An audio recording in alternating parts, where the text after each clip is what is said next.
We start with the East Coast here. An exciting game one, a wild one, to be honest with you, between the Pacers and the Knicks, highlighted by two crucial late game calls against the Pacers. A controversial kickball and an offensive foul call that both went against the Pacers. Another headline is the amazing play of Jalen Brunson, let's go, who notched his fourth straight 40-point game to help lead the Knicks to a 121-117 win. Here's Brunson and Pacers coach Rick Carlisle after the game. I'm not going thinking I need to score 40. That's not my mindset at all.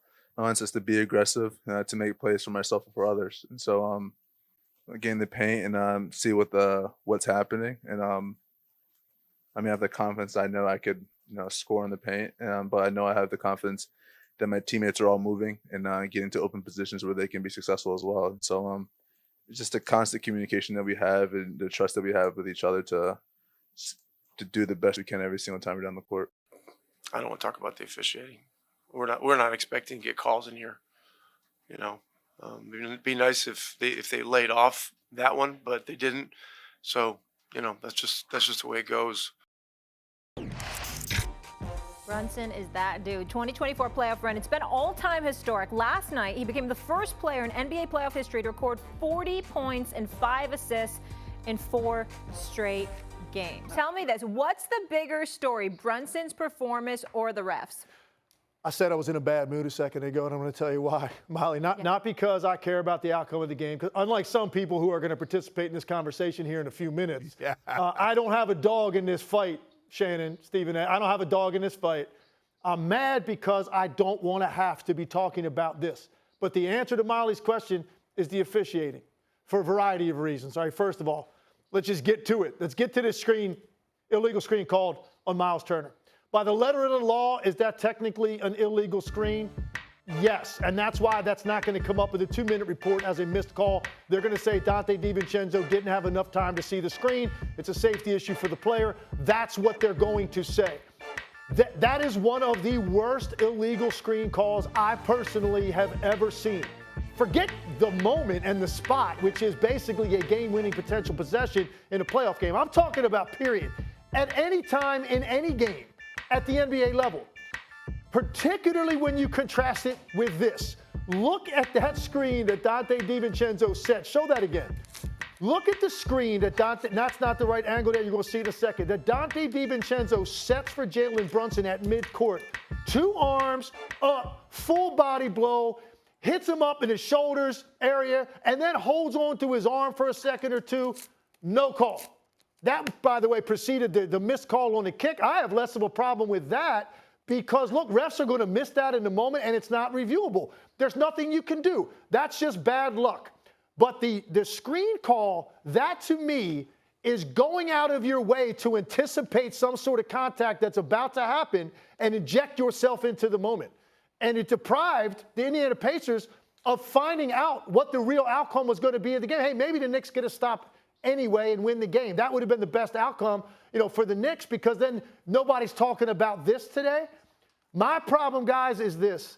It's not even the moment. It's the fact that the inconsistency with which that screen is called throughout the entire game. That is the problem.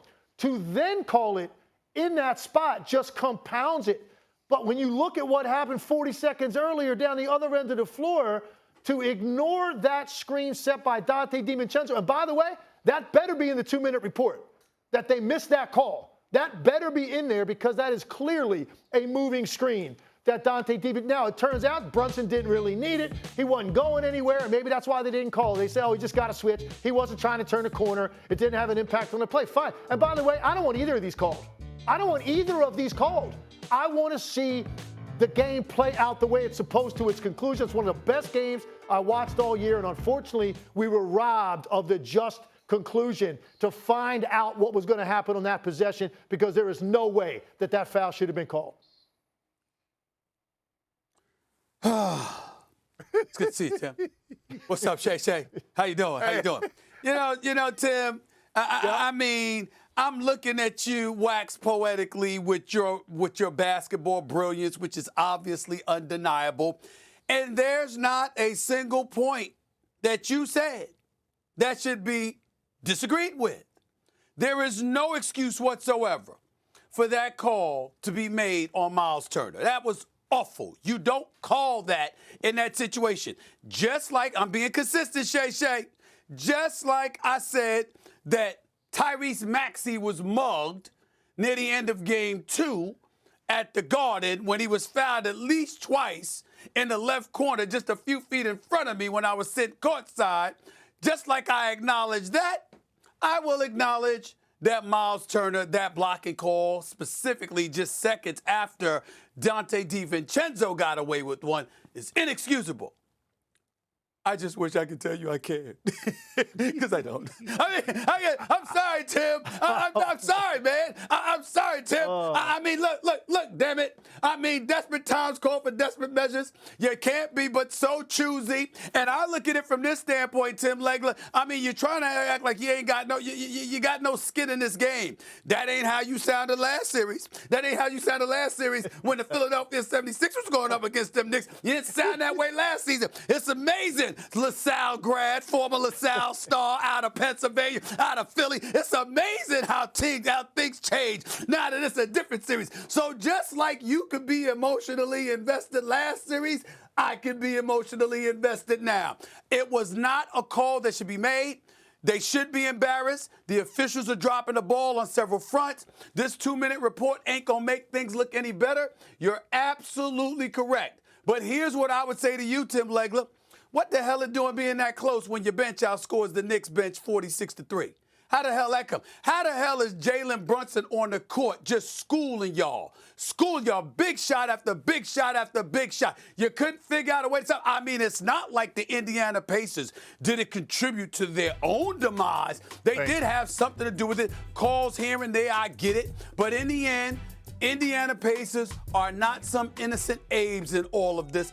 They should have done a better job defending and contending. They did not, even though they are to be respected big time. As I said, coming into this series, the fact of the matter is they did assist in getting in their own way. Shay, the floor is yours.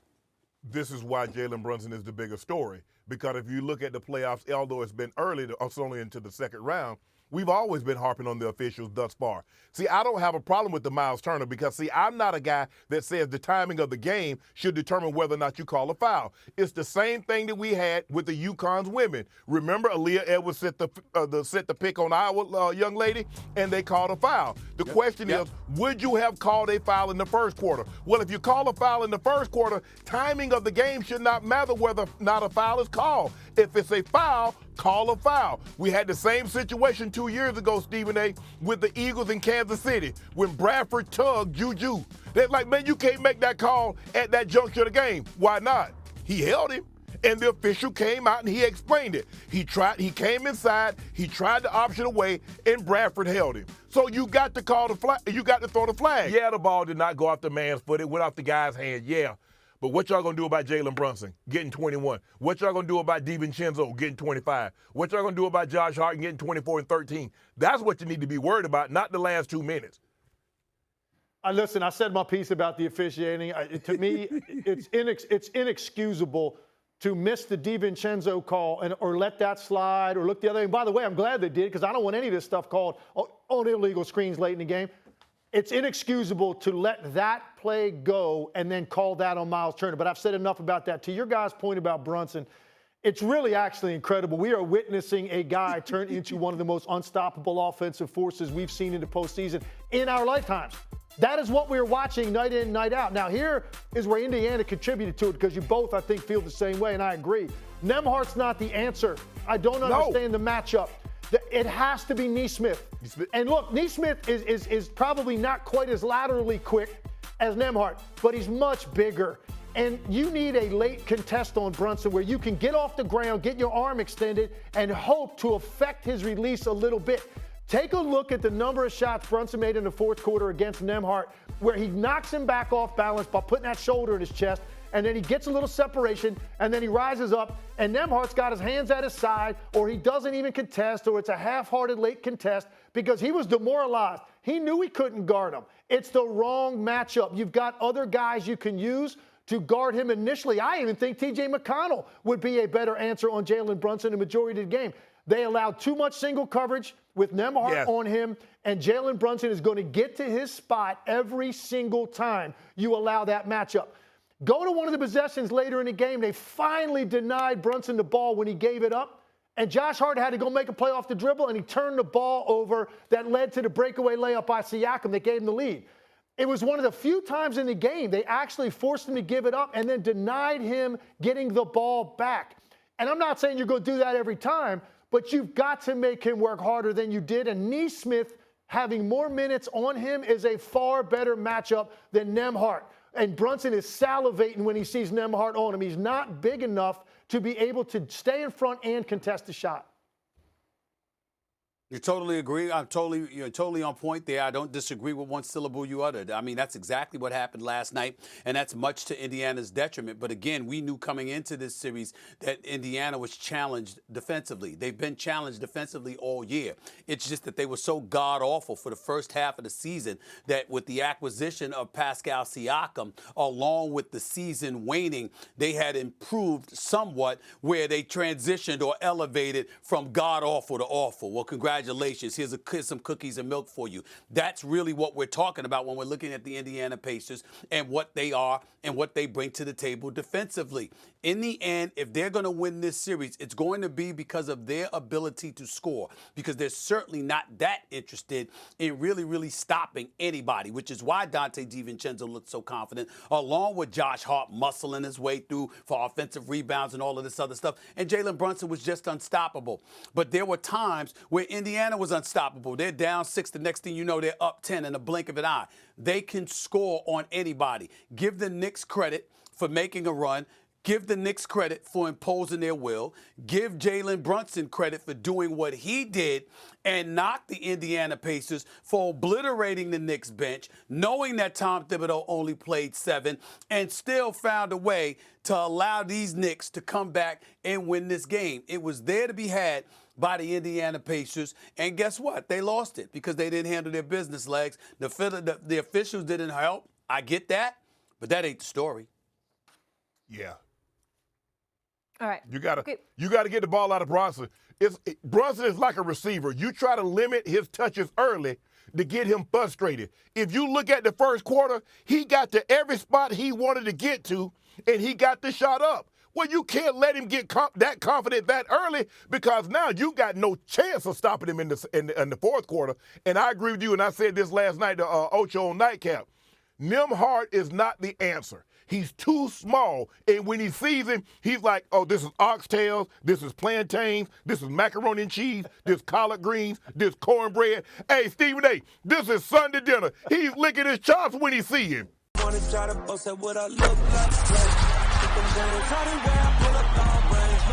Jimmy with the heat, I'm on fire. It's NBA over here,